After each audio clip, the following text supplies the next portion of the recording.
Hey, in this explainer series, I'd like to discuss what an escrow account is. Escrow can be very confusing for people to understand because it's in addition to what your closing costs are. So I'm going to start a quick screen share so that I can explain escrows and how escrows work. So in this example situation, and actually let me explain, in loan software or even in a mortgage application, when you actually see a mortgage application, lenders are going to list what your present expense is. So in this example case, this present expense is someone paying $1,700 a month, and proposed is the mortgage that we're talking about. So here's what escrow means.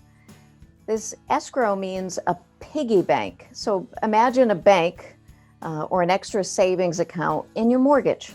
So every month in your statement, you'll see what's in my escrow account. And what the escrow account does is it takes care of your taxes and your insurance as they come due. But when you first buy a house, you don't have any money in there. It's not your house yet. So in this situation, or in this example, this is actually a multifamily I was giving someone some payments on. So we're using $200 a month as the estimate for their house insurance. We're using $400 a month as the estimate for their property taxes. So if you look at these two numbers, that means $400, $500, $600 a month is getting deposited every single month into their escrow account.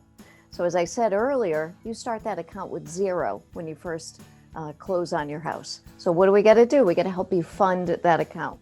So things that go into the escrow account in the beginning, and things that are paid in that escrows when we're saying you need escrows, is first year's house insurance. And then we usually need, depending on when your first payment is, anywhere from 2 to 4 months for insurance, so that when the insurance renews in the subsequent year or the following year, the homeowner's insurance is paid annually. For property taxes, we have to collect anywhere from 2 to 5 months, depending on how the taxes are dispersed. Now, I'm licensed in a number of states, but let's use Rhode Island as an example. In Rhode Island, taxes are paid quarterly. Most of Rhode Island taxes are paid in arrears, depending on the town. So a lot of times there's not additional taxes that may be owed, but if I'm closing in Massachusetts or if I'm closing in Connecticut, there may be.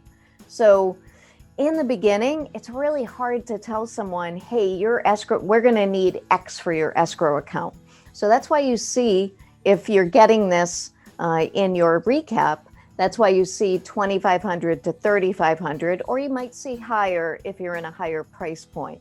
Once you get into contract, it's a lot easier to be able to give some better estimates. If you're just finding this on YouTube, I hope this helps you with figuring out what an escrow account is. Thanks.